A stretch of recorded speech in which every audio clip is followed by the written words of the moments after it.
Namaskara friends, this is Santosh helping you to learn Kannada in simple ways. Today we will learn about the word how. Hege. Hege. Let's see a couple of examples using this word. How are you? How are you? ನೀವು ಹೇಗಿದ್ದೀರಾ? That is for more of a respect. ನೀನು ಹೇಗಿದ್ದೀಯ? That we can use as a singular or when we are talking to younger people.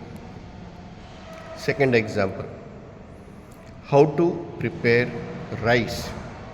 How to prepare rice. ಅನ್ನವನ್ನು ಮಾಡುವುದು ಹೇಗೆ? ಅನ್ನವನ್ನು ಮಾಡುವುದು ಹೇಗೆ? So it's so simple to learn Kannada. You have to just follow me and subscribe to my YouTube channel Fast Track Kannada to keep learning Kannada. Thank you. Bye bye.